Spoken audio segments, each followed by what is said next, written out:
ये आकाशवाणी रायपुर है। छत्तीसगढ़ी समाचार बुलेटिन के संग वसुधा सेन के जय जोहार। अब सुनो आज के प्रमुख समाचार।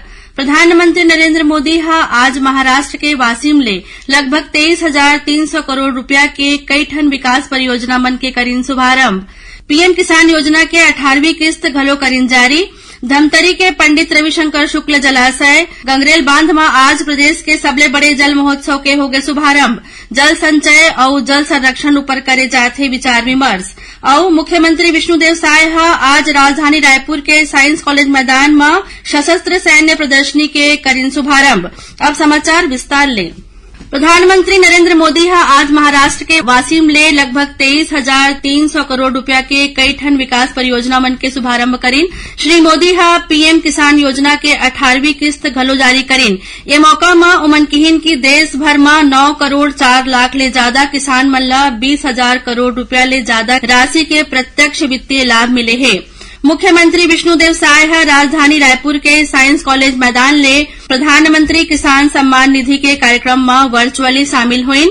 ये मौका में श्री साय प्रदेश के करीब 25 लाख किसान मन के खाता में 566 करोड़ 77 लाख रुपया ले ज्यादा के राशि अंतरिम होए ऊपर प्रधानमंत्री ला आभार व्यक्त करीन। ओमन प्रदेश के किसान मन ला बधाई और शुभकामना दीन। ओमन किहिन की प्रधानमंत्री श्री मोदी के नेतृत्व में देश में किसान मन के उन्नति जय जवान जय किसान के नारा ला सार्थक करत है। धमतरी के पंडित रविशंकर शुक्ल जलाशय गंगरेल बांध में आज प्रदेश के सबले बड़े जल महोत्सव के शुभारंभ हो गए।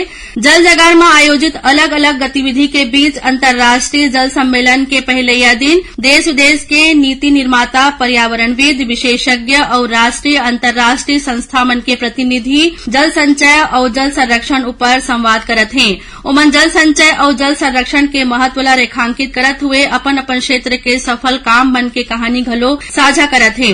जल संरक्षण के प्रभावी उपाय ऊपर गहनता ले विचार विमर्श करे के संगे संग धरातल में उतारे के कार्य योजना घलो तय करे जात है।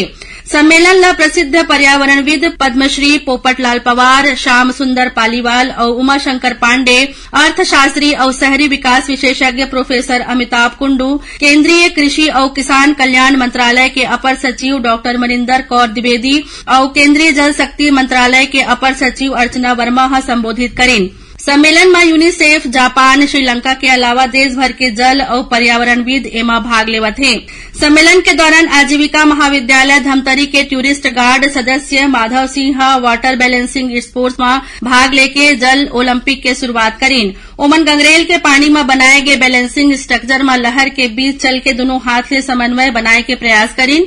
ये कार्यक्रम में जल ले संबंधित kayaking, swimming, banana riding, freestyle swimming, flag रेंथ, थ्रो रो और रिवर क्रॉसिंग जैसे प्रतियोगिता हुआ थे। राजधानी रायपुर में आज ले सशस्त्र सैन्य प्रदर्शनी शुरू हो गई है। साइंस कॉलेज मैदान में आयोजित प्रदर्शनी के शुभारंभ आज मुख्यमंत्री विष्णुदेव साय करीन। भारतीय सेना डहार ले आयोजित ये सैन्य प्रदर्शनी में T-90 भीष्म टैंक, वायु रक्षा प्रणाली, लाइट फील्ड गन जैसे युद्ध के दौरान इस्तेमाल होवैया आधुनिक हथियार और उपकरण मन के प्रदर्शन करेगी। प्रदर्शनी के दौरान सैनिक मन डहार ले para jumping, khukri dance, daredevil, motorcycle riding और घुड़सवारी के घलो प्रदर्शन करे जाथे।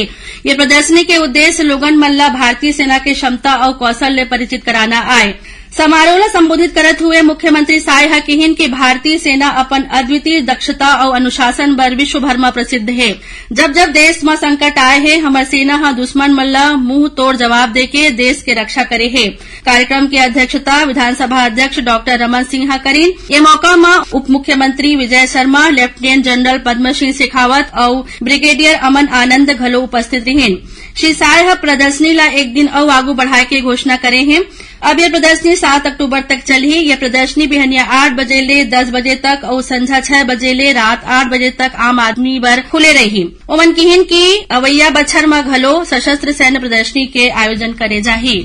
छत्तीसगढ़ी समाचार बुलेटिन आप मन आकाशवाणी रायपुर ले सुनत हव।